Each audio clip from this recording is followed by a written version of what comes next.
David Ameller, il dit Tefila le'ani ki ya'atof, la prière du pauvre qui s'enveloppe. Qu'est-ce que ça veut dire ça, la prière du pauvre qui s'enveloppe? Le Rashvadron, il explique comme ça. Il y avait un ivrogne qui va voir son papa. Il dit, papa, je t'en supplie, donne-moi de l'argent. Je dois acheter des choses pour la maison. Et son papa, il lui donne. Il lui donne, sur la route, il s'arrête dans un bar et il boit. Il a tout terminé. Et une fois qu'il a bu, il n'a plus d'argent. Donc il a honte. Il retourne chez son père, il dit, papa, je t'en supplie, donne-moi de l'argent. Il dit, mais qu'est-ce que ça fait que cet argent? Sinon, quoi, tu as bu encore? Oui, mais maintenant les enfants, ils attendent pour manger. Il faut que je leur apporte du lait. Je t'en supplie. Il lui donne encore une fois. Mais attention, ne t'arrête pas. Hein. Non, non, je ne m'arrête pas. Et sur la route, il s'arrête au bar. Il ne peut pas tenir. C'est trop dur. Il voit le vin comme ça, en train de couler dans le verre, qui brille. Il n'en peut plus. Il rentre dans le bar, il boit. Et une fois qu'il a bu, il a encore honte. Il ne sait plus quoi faire. Qu'est-ce que je fais? Qu'est-ce que je fais? Il retourne chez son père. Son père, il lui dit, mais je t'ai dit de ne pas acheter, de ne pas boire. Je t'ai dit de ne pas... Non, mais je te donne plus. D'accord, papa, tu as raison. Je ne me donne plus. Mais comment je fais pour les enfants maintenant? Comment je fais? Je te promets, je donnerai plus du tout. J'irai pas là-bas. Alors il lui donne. Et il s'en va. Et sur la route, il entend les bruits de verre. Les chaïm, c'est trop dur. Comme un automate, il rentre dans le bar et il boit. Il boit. Et maintenant il a honte, il ne sait pas quoi faire. Les enfants, ils attendent le lait. Il revient chez son papa. Et il tape à la porte. Et à ce moment-là, il met sa veste sur lui. Il dit, papa, mais qui c'est? Mais qui tu es? Papa, excuse-moi, donne-moi de l'argent pour mes enfants. Voilà. Il s'entoure de sa veste parce qu'il a honte. Il a honte, il dit, papa, quoi, c'est toi encore? Tu as dépensé ton argent? Et tu as pris tout ton argent? Mais c'est... Papa, je t'en supplie, j'ai honte de te regarder. J'ai honte de montrer mon visage. Donne-moi. Et il lui donne. Et là, il va acheter le lait. David Ameller, il dit, Tefila le'ani ki ya'atof. C'est la prière du pauvre. Du pauvre qui s'enveloppe. Et qui prie devant Hachem. La prière du pauvre, c'est qui ce pauvre-là? C'est ce pauvre en mitzvot. Il est dénudé, il arrive à Rosh Hashanah, il arrive à Elul, à Kippour. Où sont ses mitzvot? Qu'est-ce qu'il a par rapport à toutes ses fautes?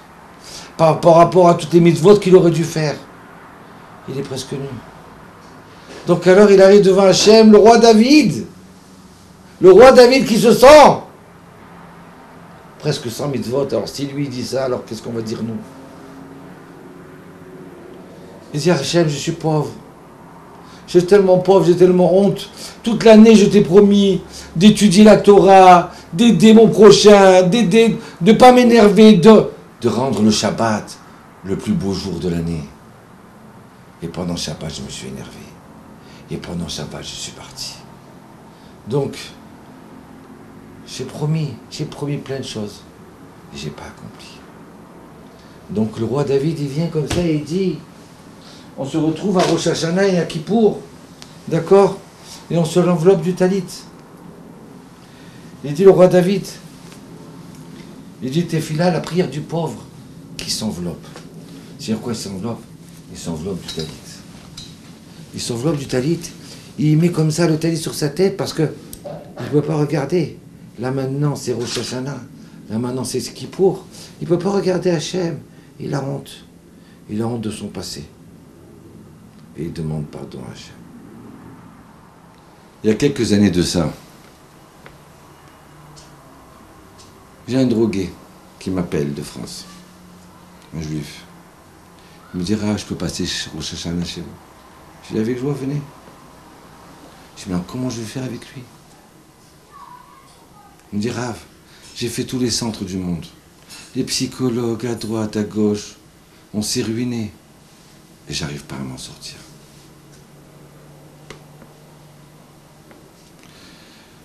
On est enchaîné par nos passions. Il y en a, c'est le jeu. Il y en a, c'est la drogue. Il y en a, c'est d'autres passions.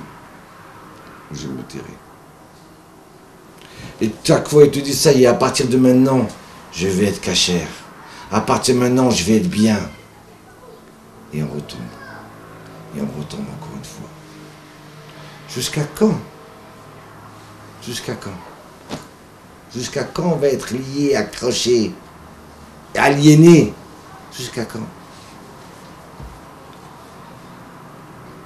Et ce drogué-là, il a passé Rosh Hashanah chez nous. Je ne sais pas ce qui s'est passé. Par le mérite de la yeshiva, je ne sais pas. Il a mangé chez nous à la maison. Et voilà qu'il me dit, Rav, ça fait 3 jours que je ne prends pas de drogue.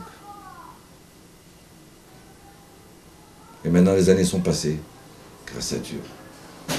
Il est guéri. Guéri! Ça y est, j'ai cassé mes chaînes, j'ai enlevé mes passions, j'ai enlevé, jeté la drogue, j'ai tout jeté, j'ai gagné, j'ai guéri. Donc voilà, on est enchaîné. La faute est collée à nous. On ne s'en sort pas. Mais vous savez quoi? Ce monsieur-là, ce drogué-là, ce qu'il a sauvé, c'est qu'il est revenu vers une personne comme moi, honteux, humble. Jusqu'à maintenant, c'était le grand monsieur qui ne voulait pas dévoiler ses fautes. C'était le grand monsieur qui était loin d'Hachem. Mais si on s'aperçoit qu'on fait compte qu'on est petit par rapport à la grandeur d'Hachem, si on s'aperçoit que Hachem il peut nous sauver, mais on revient à notre mesure normale et on se colle à lui. Alors, et merci Hachem, le fait d'Abek Bachem, de se coller à Hachem, d'aimer Hachem, de le craindre, de retourner dans ses bras. Alors, et reconnaître que sans lui, on n'a pas de force. Sans lui, on n'a pas de réussite. Alors, on peut arriver à gagner. Surtout quand on voit en Israël.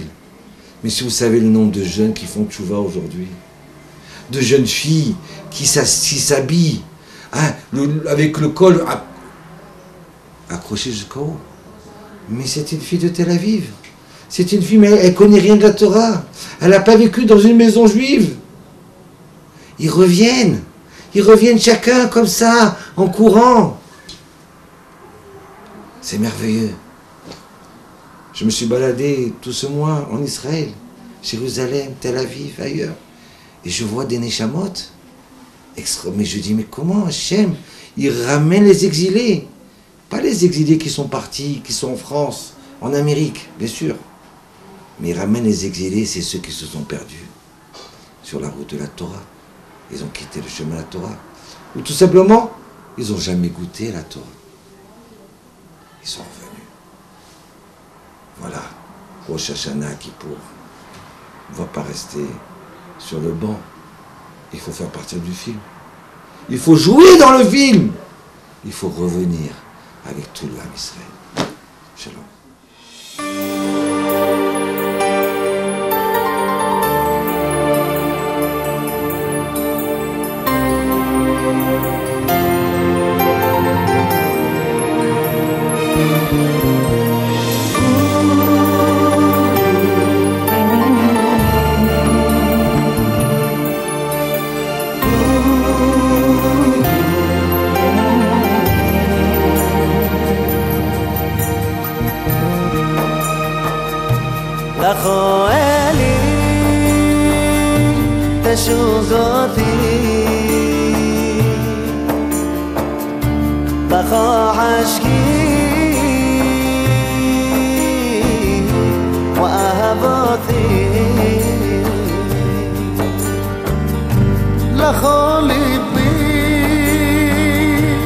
وخليتاي لخ روحي ونيشي موضي هشيبني واشوفه وذير صاف تشوفه فيه هشيبني واشوفه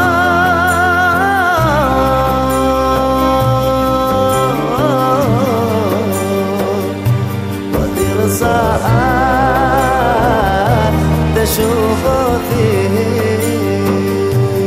نا نا نا نا نا نا نا نا نا نا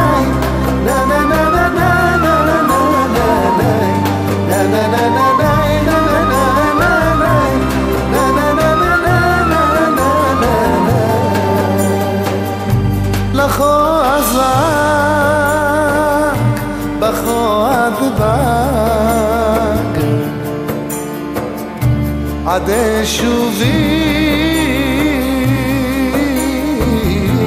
لعد موضي لخاني بعدي حاي وأفكي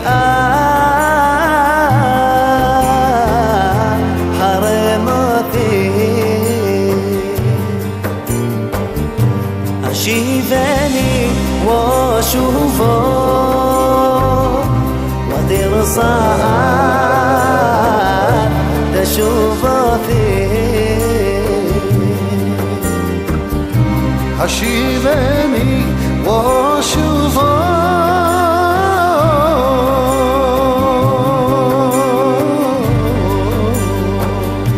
وذير صعب تشوفه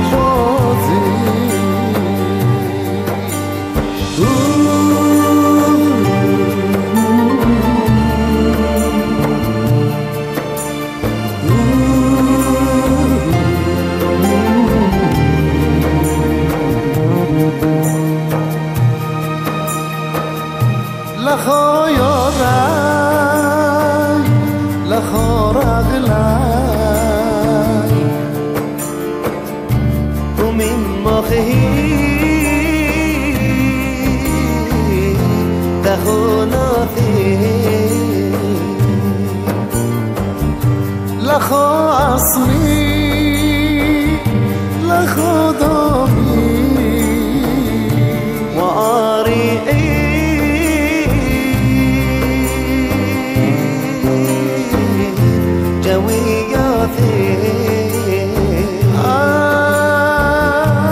شيباني واشوفه وذير صاف تشوفه فيه